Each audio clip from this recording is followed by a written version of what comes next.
I think each season our performances have gotten better and better because as the word of mouth spreads among the young musicians and faculty all over the world, we just get better and more applications, more students to choose from. And so our apprentices are very, very high caliber.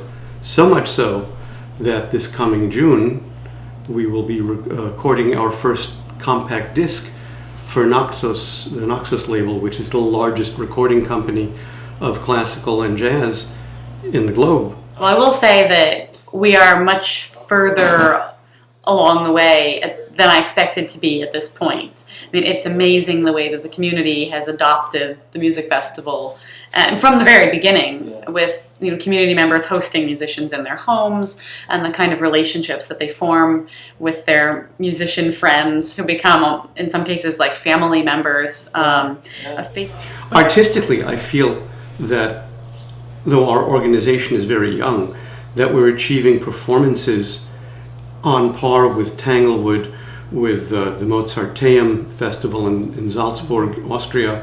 I think musically we are holding our own and putting to shame some of the other well-established organizations. I think we have a lot of confidence now that we're really a part of the community and the organization is on stable footing and it's going to be here for the long term.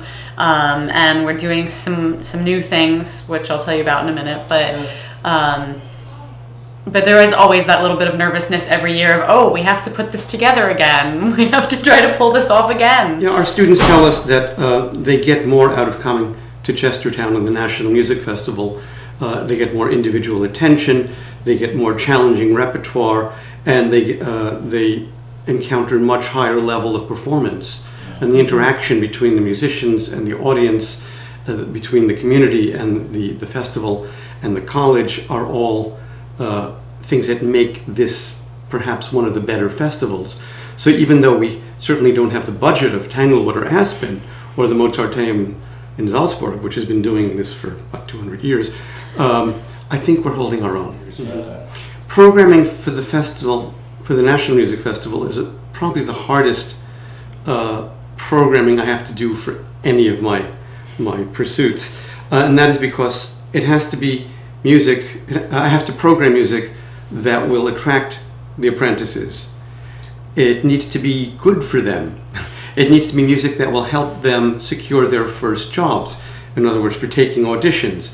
It has to be music that is accessible, and there has to be music that is slightly beyond their reach, so that we're pushing their perimeter.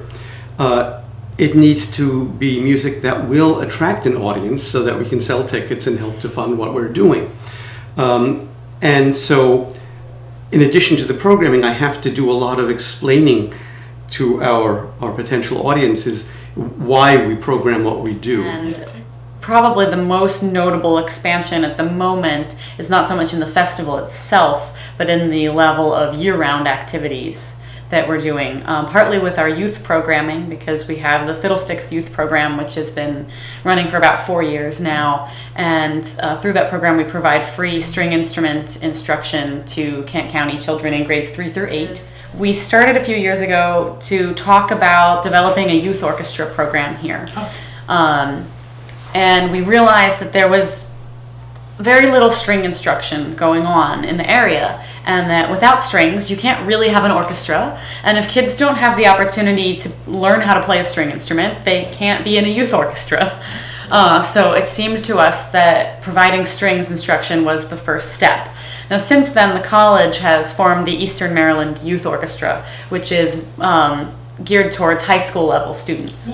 So our hope is that as our programming develops, that our eventual youth orchestra will, certainly if high school students want to play in both, that's fine, but that will maybe provide a home for some of the younger students who are looking for an ensemble experience, and that they can move into the Eastern Maryland Youth Orchestra as they get older, and then maybe become apprentices at the festival after that.